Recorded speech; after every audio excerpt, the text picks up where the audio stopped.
So recently, I've been filling my water brushes with color so that I can do a wash over my sketches. With this arrangement, it forces me to use a more limited color palette, and it trains me to simplify to just white, light mid-tone, dark mid-tone, and black. I think it's a good practice for beginners starting in watercolor, as well as for experienced artists who just want to go back to the basics of light and dark tonal values and controlling contrast. So how do I fill a water brush with color, for example ink or liquid watercolor? So I'll show you how I do it, and then I'll do a demo on how I do a wash with these water brushes. So here's a bunch of really crazy cheap water brushes I bought on AliExpress. This one comes as a set of 7. I'll put a link in the description, but that link might change over time, so you just have to hunt down water brushes set of 7 or something like that. So these are cheap water brushes. I've been using them for over a month and they seem to be working alright. They may not be as good as the Pentel water brushes, which are from Japan, in terms of flow, but this is a pretty good deal for $3. And I've been able to use them for pretty decent sketches so far.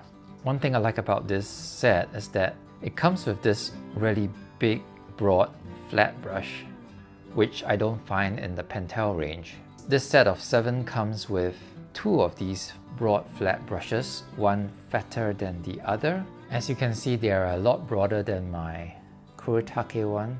I passed this to my son and the hairs have gone crazy. And this is a Pentel big round brush, and so you can compare the sizing. So if I were to fill up this water brush with just water, I would just use it with watercolor pigment, squeeze it a bit so the water wets the tip, rub it on, and then just paint, right? But of course, if I want to get the right color, I would have to keep mixing and, you know, like that. But also you would need to know how to mix it and get your light and dark tones. But if you are a beginner in painting, you might want to start with just one color or 2 colors. Maybe just one color first. And that's where filling a water brush can come in really useful. Okay, so first off, we're gonna need a palette. Actually, a round base palette would be better, but this is what I have. And I'm gonna make 2 midtones, a dark and a light. You can use pretty much any ink. I'm gonna use Ecoline 416, and this is a sepia, and this is the color at full strength. So if we dilute it, we will get a less saturated color. I'm using an eyedropper, and you can also use a syringe if you like. Just make sure it's clear. Get some ink here. I think a good amount because we want to make enough to fill the water brush. And if you want, here is actually some Winsor & Newton Indian ink. It has some shellac in it, so there might be a danger of clogging the water brush. But for me, I've used it in my water brushes and it seems to be fine. But if you just want to use an Ecoline brown ink, that's fine too. It just needs to be dark enough. I'm just going to add some water. More and more. Now I'm going to test it out, mix it around. Okay, I think it can be a bit darker, so maybe I'll try that Indian ink. Clean this first. I don't want to contaminate my inks. So this is a temporary container for my Winsor & Newton Indian ink. For Indian ink, you just want a drop of it because it's pretty black. So we just drop. Let's just see how dark it goes. Well, you can see that it's a bit darker. And I think that will work for my dark mid-tone. Maybe a bit darker. Just a drop. Stir it around, and there we go. Dark mid-tone. Now for a light mid-tone, I will just put some here. And then add water. I guess I should put a good amount so that it can fill a water brush. So this is pretty diluted. It's a lot lighter. So we have a dark and a light mid-tone. So this is one of my cheap water brushes, and you'll notice that like in some water brushes, there is this little white tube inside, and that's like a filter, and it kind of restricts or slows down the flow of the water coming out of the water brush. So I tend to want to get that out, but that's really up to you. So how I get it out is remove the cap, grab hold of this front part and push it out, and take note of the sequence of things inside here. So first off, we actually have this rubber gasket, and that against the barrel prevents the water brush from leaking out of the threads. So you can actually pull it out here, and this part can be removed like this. And then there is this sponge here and this container that holds the brush. Okay, so I want to remove this white thing, so I'll use a paper clip. Just open it up and push this white thing out, and then put it back in order with the gasket in front, and then push this back into this section here. Make sure this thing is straight, and then I'll close it back. Now for the feather ones, it's slightly different. There's this additional section here that can be removed if you twist it at a certain angle, and then, well, just twist a bit. Certain angles, it'll come out. And to put it back, of course, you just click it back in place and twist it, and then it can't come out. So twist it a bit and then pull it out. Now to remove the barrel, don't use too much force, just turn it the opposite way of how you would open things.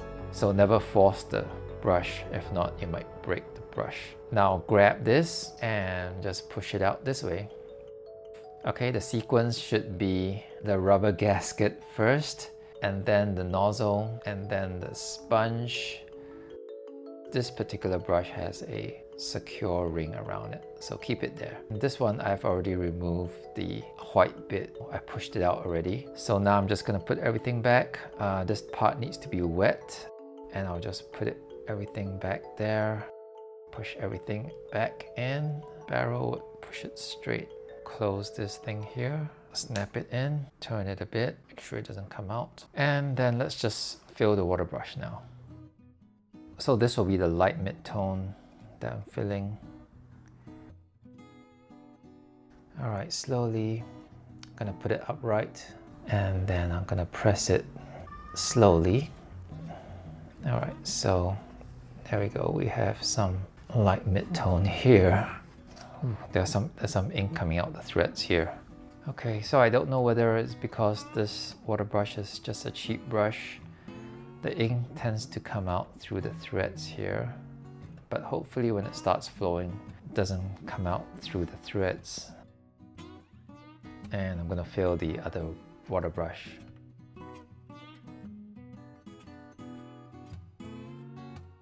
Okay, now I'm just gonna squeeze it. There we go. The darker mid-tone is out. I'm a bit worried about the leakage here. So it looks like these do kind of leak out the threads here.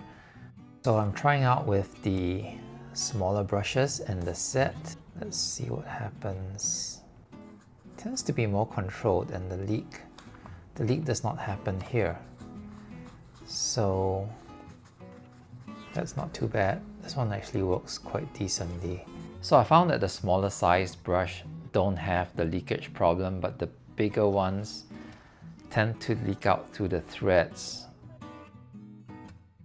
Not giving up, I have tried to solve the leakage in the threads by adding plumber's tape or thread seal tape. I'm going to tape it in this direction, following the threads. Just pull it. Now I'm just going to insert it this way. Okay, I'm just going to squeeze it. As you can see, the ink is coming out from the brush and it's not climbing up the threads. Okay, so right now I'm going to try drawing this cat. I'm going to use a Zig calligraphy marker. So I'm just going to do this very roughly and just tell myself not to care so much. It would be faster to draw this smaller, but just for fun I'm going to try seeing if I can draw this a bit bigger and going across 2 pages.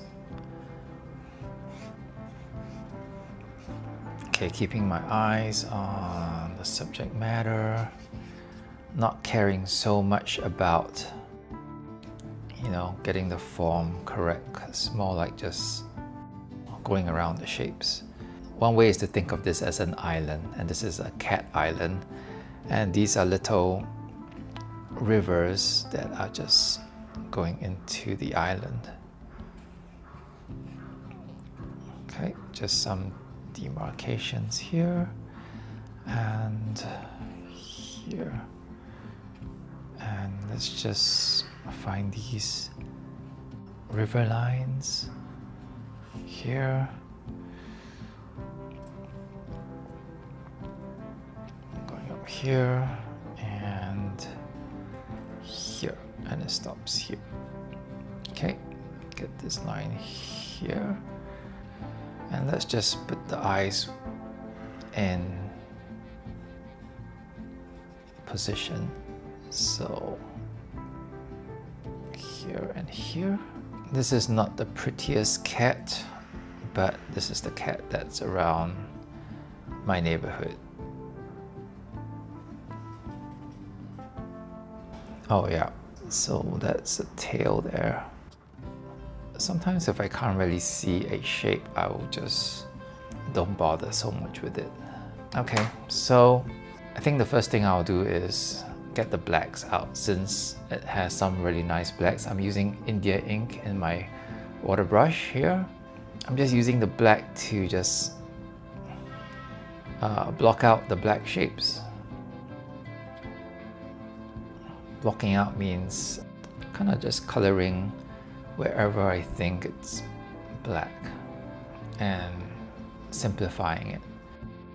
So just trying to not look at so much detail and simplifying, like what would I interpret as black.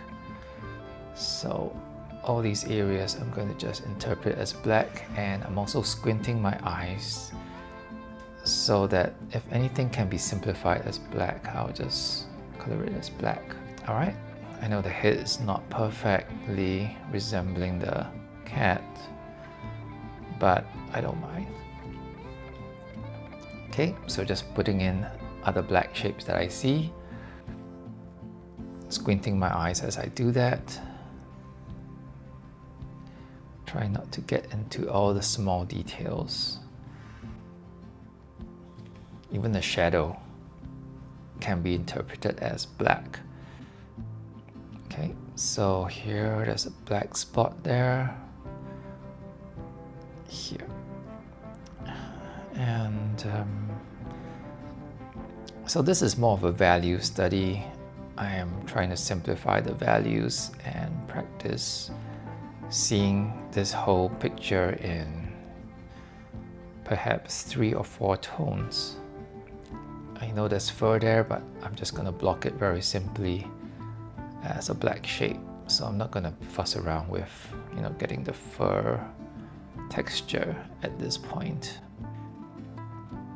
There are some spots there. If I'm going to simplify it, I'll just won't bother with those spots. I just want to get the broad strokes. And as for the midtones, well, I have to wait for these black to dry. Even though it's waterproof ink, if it's not dry, it will still mess around with my other midtones. Now looking at the picture, I want the subject matter, which is the cat, to stand out the most. So I want this area to have the highest amount of contrast. So I'm going to preserve as much white as I can in this area, because I need white to contrast against the black to create that attraction power. And this part I can make it a dark midtone and a light midtone here. So this is my dark midtone in the water brush, and I'm just going gonna squeeze it out here. And the nice thing about having the ink and the water brush is that I don't have to mix it and it comes out pretty much consistently, more or less. Oops, oh, I started this, should be a bit lower. But with inks, you can't really adjust these mistakes, you kind of have to roll with it. And now I'm going to do the lighter midtones. Lighter midtone. I'm squeezing it a bit so that the ink comes out more. So for these ears, I think it would be a darker midtone here.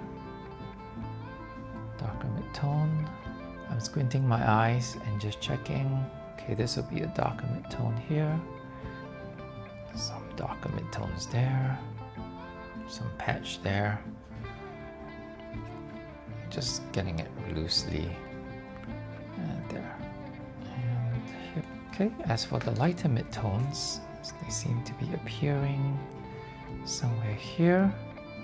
Kind of merging it as it's wet, because then the paint, the ink will just merge together as a wet on wet technique.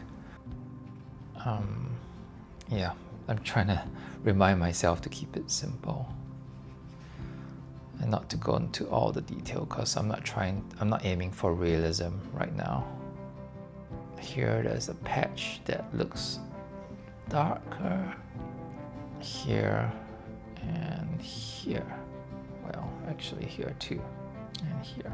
Adding some details where the claws are, because I think these are essential. There is a line there, I suppose, that will help.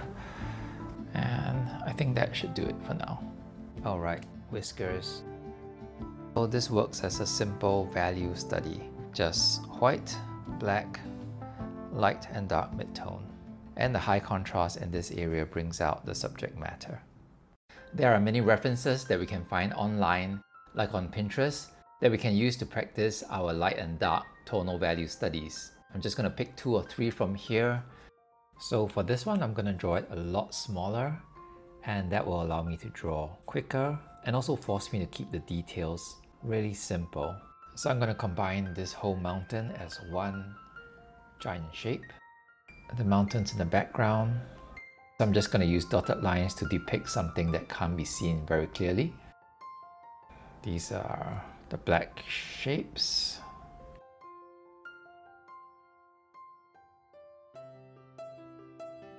Coloring the black. Not worrying about the small details, just simplifying. Now I have to decide, where do I put the midtones and the darker midtones. Now I want the mountain to stand out, so I'm going to keep this as a white, and I'm going to make this a darker midtone, and then this will be the lighter midtone. So I'm putting the darker midtones here and the lighter midtones here. There seems to be a bit of a darker tone here, so I'm just going to dab some tones there. And this part seems to be a slightly darker tone. I chose this so that the mountain here gets the most contrast and therefore stands out the most. Let's just define the person a bit better. Now for this next one, I'm going to keep it that same small size, grouping everything as one big shape. You can do this without outlines too, but with outlines it makes it a bit more simple. I want the contrast to be here because the house seems to be the main subject matter. I'm going to add the blacks. I'm deciding which part I should make black. Anything that's dark enough, I might interpret it as black. But the whole point is to make the house stand out. And some black dots there. Oops. Now I'm going to wait for this to dry before coloring it. Okay, I think it's almost dry, and I will apply the light mid-tone first, which is around here. Oh, oops, wrong brush. All right, here and here, I guess. And I'm just gonna fill this with a light mid-tone. Now for the darker mid-tones, here and here, and I guess there is something here. There's also a bird there, and the roof. The house stands out. There's black, light, dark, mid-tone, and white. Just out of curiosity, let's try doing it without any outlines. So I would apply the tonal values like this.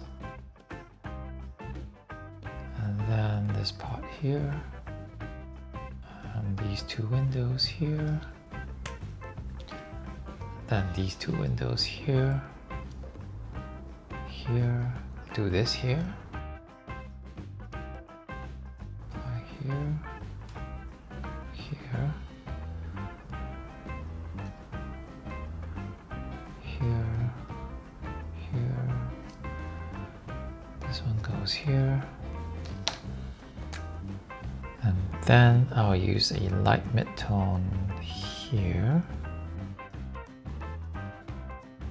do the light mid-tone there.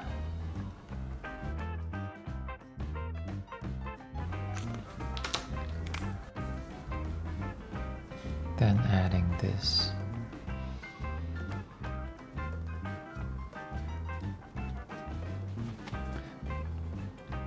So this would be doing the wash first and then doing the line. So this is also a good practice. So as I was painting, I realized that my flat water brushes were still kind of leaking. So it looks like the plumber's tape didn't quite solve it. So I can't exactly recommend this cheap set of water brushes from AliExpress.